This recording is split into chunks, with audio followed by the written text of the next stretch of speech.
मित्रांनो नमस्कार। एका जिल्ह्यातला विषय सांगायला मी आलोय। मी जिल्ह्यातला अगदीच छोटा विषय यासाठी सांगतोय की त्यातून वृत्ती आपल्या लक्षात येईल। राजकारण नावाचा प्रकार असतो काय आणि आपल्या विरोधकांचा आवाज दाबणे नावाचा प्रकार काय असतो हे आपल्या लक्षात यावं यासाठी मी हा विषय मांडायला आलोय। किती क्रूर पद्धतीने काम होऊ शकतं हे मला दाखवायचं आहे। कुठेही आवाज बंद करायची वेळ आली की तो अशा अत्यंत वाईट पद्धतीने केला जातो हे मला तुम्हाला दाखवायचं आहे। लातूर महानगरपालिकेचे काही गाळे आहेत आणि हे गाळे वेगवेगळ्या पत्रकारांना दिलेले आहेत। मॅक्झिमम पत्रकार आहेत। गांधी चौक नावाचा भाग आहे आणि त्या गांधी चौकातले गाळे हे मॅक्झिमम पत्रकारांना दिलेले आहेत। त्यातल्या एका पत्रकाराने लातूर मधल्या मंत्र्यांच्या विरोधामध्ये मोहीम उघडली। त्यांच्या भ्रष्टाचाराविषयी बोलायला सुरुवात केली। पत्रकाराचं नाव आणि दैनिकाचं नावही सांगून टाकतो। रामेश्वर बद्दर, मराठवाडा नेता नावाचा पेपर। याच्यामधून तिथले पालकमंत्री, राज्याचे वैद्यकीय शिक्षण मंत्री अमित देशमुख आणि त्यांच्या अधीनस्थ संस्था, स्थानिक स्वराज्य संस्था यांच्याविषयी यांच्या भ्रष्टाचाराच्या कथा छापून येऊ लागल्या। आता याचा राग येणं तर स्वाभाविक आहे। आणखी एक आहे दैनिक, त्याचं बातमी मागची बातमी असं नाव आहे आणि जावेद शेख नावाचे संपादक आहे। यांनीही याच मंत्र्यांच्या विरोधामध्ये लिहायला सुरुवात केली। लातूरची महानगरपालिका, लातूरची सगळी आरोग्य व्यवस्था, कोरोना काळातील भ्रष्टाचार याविषयी लिहायला सुरुवात केली, जसा मी मागच्या काळात मांडला होता। आता यांनी हे मांडायला सुरुवात केल्यामुळं यांच्या कार्यालयाला जप्त करण्यात आलं, सील लावण्यात आलं। काही पत्रकारांच्या वरती जाहिरात मागायला आला म्हणून खंडणी घालण्यात आली, खंडणीचा गुन्हा लावण्यात आला, अटक करण्यात आली आणि रामेश्वर बद्दर यांच्या कार्यालयालाही सील लावण्यात आलं। फोन काढून ते इकडे ठेवा, महानगरपालिकेत ठेवा आणि त्या एनओसीला म्हणायचे ते परत घेऊन द्यायचे। डिस्कनेक्ट करो, रिकॉर्डिंग करो। तो 3 साल हो गए, 4 साल हो गए नोटिस दिए हुए, 3 साल। उसके बाद आपको फिर नोटिस दिला मे मध्ये। त्यानंतर कोणतेही फळ नाही। तुम्ही 19 मध्ये पण लिहिलं होतं, ऐका माझा, 19 मध्ये तुम्ही लिहित दिला होता की आम्ही 2 दिवसात भरतो, किती दिवसात भरतो लिहिला होता आणि ते 3 वर्ष झाले। झूट बोलून बोलून तुम्ही चालू करा। आमच्या एविक्शन नोटीस झाल्या, आता दिस इज पोस्ट एविक्शन, त्यामध्ये तुमच्या हातात माझ्या हातात काही नाही आहे आणि हे फक्त हाईकोर्ट हे करू शकतो। मैं पैसे भरने को तैयार हूँ। तुम झूठ बोल रहे हो, तुम पैसे भरने को तैयार हो, चेक लाया हूँ, पैसे भरने को तैयार है, पैसे भरने को। सुनिए मेरी बात, धीरे बोलिए ना, नहीं देता ना, चिल्ला रहे क्यों? चुप रहिए, एकदम धीरे बोलिए, एकदम चुप, धीरे बोलिए, एकदम चुप, धीरे बोलिए साहब। इसके ऊपर एफआईआर करो। मैं वो क्या बोल रहा हूँ शांतपणे सुना, ऐका पूर्वी, त्यानंतर सांगा ज्यावेळी तुम्हाला मौका मिळेल। What is this? मास्टर पण फाईल कारण काय सांगितलं तर तुमच्याकडे भाडं थकीत आहे, किराया थकीत आहे।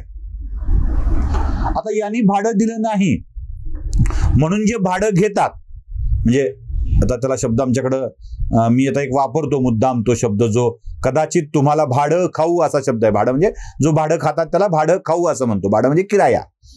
असा किराया ज्या मनपाला दिला पाहिजे ना, त्या मनपाला ते भाडं दिलं नाही म्हणून त्यांचं सील लावलं। रामेश्वर बद्दर यांच्याकडे साधारणतः 7 लाख रुपये एवढी बाकी होती। त्यापैकी 3.5 लाख रुपये अर्धी बाकी बद्दर यांनी भरली।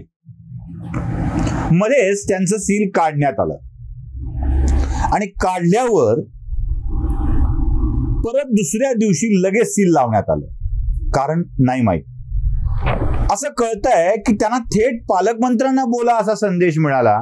त्यांनी पालकमंत्र्यांशीही संवाद साधला पण अजून सील निघालेलं नाही आहे। आमच्या विरुद्ध बोलाल तर तुमचा धंदा बंद करू, ही ती सरळ सरळ धमकी। बरं, साधं लॉजिक आहे ना, बद्दरनी तरी पैसे भरायला पाहिजेत।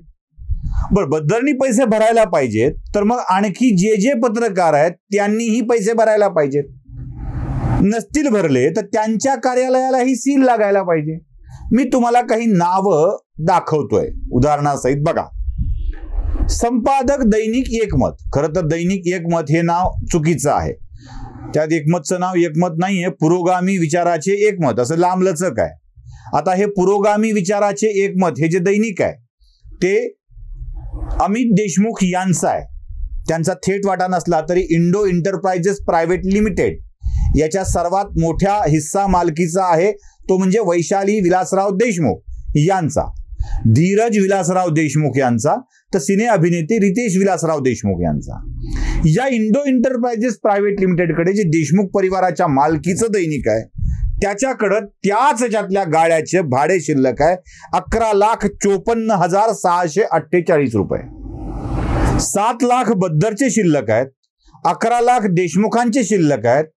आपल्या घरातल्या दैनिकाच्या गाड्याचं भाडं द्यायचं नाही आणि दुसऱ्याने दिलं म्हणून त्याला सील करायचं, हा असला उद्योग बिनबोबाटपणे लातूरमध्ये चालू शकतो.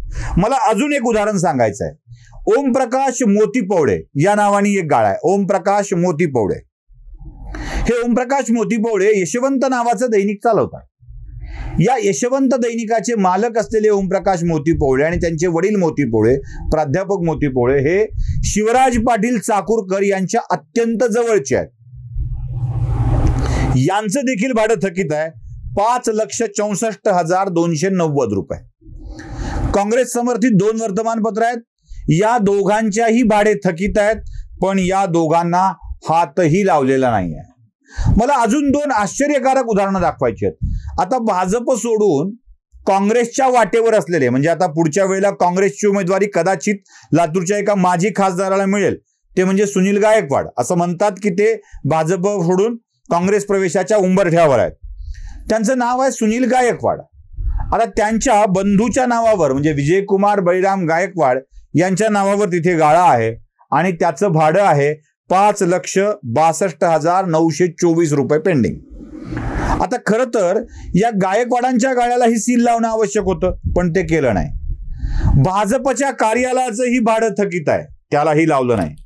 अभय मिरजकर यांच्या नावाने एक गाळा आहे जिथे आता सामनाचं कार्यालय चालतं, दैनिक सामना. महाविकास आघाडीमध्ये ज्या पक्षाचे मुख्यमंत्री आहेत त्या मुख्यमंत्र्यांच्या पत्नी ज्या सामनाच्या संपादिका आहेत त्या अभय मिरजकरांचं देखील लाखो रुपये भाडं थकीत आहे, पण त्या कार्यालयाला सील लावण्यात आलं नाही. दैनिक पुरोगामी विचाराचे एकमत मध्ये काम केलेले एक व्यक्ती त्यांचं काम सोडून स्वतःचं एक दैनिक सुरू करतात, संगम कोटलवार नावाचे. त्या दैनिकाच्या कार्यालयाला सुद्धा सील लावलेलं नाही. आजही अमित देशमुखांच्या दैनिकाचे एक माजी संपादक आहे. दीर्घकाळ ते याच कार्यालयात काम करत होते, गांधी चौकातल्या. त्यानंतर ते पुन्हा संपादक म्हणून काम करू लागले. त्यांच्या नावाने म्हणजे पांडुरंग कोळगे हे आजही त्यांच्याकडे त्यांचं PR काम बघतात त्यांच्या कार्यालयात बसून.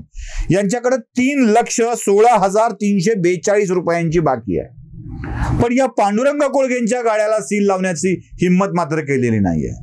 म्हणजे तुमच्याकडे येणारे गायकवाड त्यांना सील नाही, तुमचा स्वतःचा पेपर त्याला सील नाही, तुमच्या पक्षाचा पेपर मोतीपवडे त्याला सील नाही, संचारच्या गाड्याला सील नाही, अभय मिरजकरांच्या गाड्याला सील नाही, पण सील लावला जातो, बंद केलं जातं ते तुमच्या विरुद्ध बोलणाऱ्या रामेश्वर बद्दर यांच्या गाड्याला. कारण ते काँग्रेसच्या नव्हे अमित देशमुखांच्या विरोधात बातम्या छापतात, म्हणून त्यांचा गाळा सील करण्याचं, जप्त करण्याचं अत्यंत विखारी कृत्य केलं जातं. जावेद शेखवरती तर खंडणीचा गुन्हा दाखल झाला.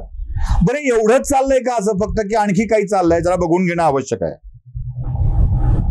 यात तुम्हाला लक्षात येईल की डॉक्टर गोरेंना पोलिसांनी प्रचंड मारहाण केली. शिवाजी चौकात डॉक्टर गोरे कान नाक घसा तज्ञ आहेत, फार प्रसिद्ध डॉक्टर आहेत लातूरचे. तर डॉक्टर गोरेंना पोलिसांनी शिवाजी चौकात धरलं आणि शिवाजीनगर पोलीस स्टेशन पर्यंत अक्षरशः मारत फरफटत नेलं. एका डॉक्टरची एवढी इज्जत घालायचं काम लातूरमध्येच चालतं, कारण काहीच नाही. प्रकाश पाठक नावाचे लातूरच्या भ्रष्टाचाराविरुद्ध बोलणाऱ्या कार्यकर्त्याला याच शिवाजीनगर पोलीस ठाण्यामध्ये अक्षरशः अपमानित केलं जातं, ढकलून दिलं जातं. त्यासाठी पुन्हा त्यांना विषय काय नीट समजून सांगा म्हणून तो अधिकारी फोन करतो. ही सगळी कृत्य बिनबोबाटपणे आपल्याकडे चालू आहेत. जो कोणी आवाज उठवेल त्याचा आवाज दाबला जाईल हे धोरण आहे. बरं, तुम्हाला एवढीच जागेची चिंता आहे, मला काही उदाहरणं तुम्हाला सांगायची आहेत. कसा असतो भ्रष्टाचार आणि कसा केला जातो. धीरज देशमुख, अमित देशमुख, दिलीपराव देशमुख यांची निवडणुकीतली शपथपत्रापासून बघा. या शपथपत्रामध्ये त्यांनी काही जागा विकत घेतल्याचं सांगितलंय. जागा कोणती आहे? औद्योगिक सहकारी संस्थेतील जागा त्यांनी विकत घेतली आहे. धीरज देशमुख तो वडिलोपार्जित आले म्हणतात, विलासराव देशमुख तो विकत घेतली आहे म्हणतात. हे सगळं कसं आलंय? जागा सरकारची, औद्योगिक सहकारी संस्थेला भाडेतत्वावर दिलेली, लीजवर दिलेली, आणि ती जागा देशमुख विकत घेऊन टाकतात. एवढीच जागेची चिंता आहे तर सरकारी जागा खाजगी नावावर थेट तुम्ही करता आणि उघडपणे सांगता. एवढी कुठली आली आहे चिंता? अहो, त्याच औद्योगिक सहकारी संस्थेला दिलेला ग्रीन बेल्टचा भूखंड ती संस्था परस्पर कलेक्टरला देते, त्याच्यावर खासदार निधी वापरून बांधकाम करून घेते, पुन्हा जागा आपल्या ताब्यात घेते आणि त्यावर कमर्शियल प्रोजेक्ट चालतो. हे सगळं चालतं. पण एक गरीब पत्रकार जो भाडं भरू शकत नाही, त्यानं भाडं भरलं नाही आणि आपल्या विरोधात बोलला म्हणून त्याचे गाळे सील करण्याचा उद्योग बिनबोभाटपणे चालू आहे. तुम्हाला असा प्रकार एकट्या लातूरमध्ये घडतोय असं नाहीये, संपूर्ण महाराष्ट्रामध्ये असा प्रकार घडतोय. कुठे घडत असेल तर मला नक्की कळवा. त्याविरुद्ध आवाज उठवायला मी तयार आहे. नमस्कार.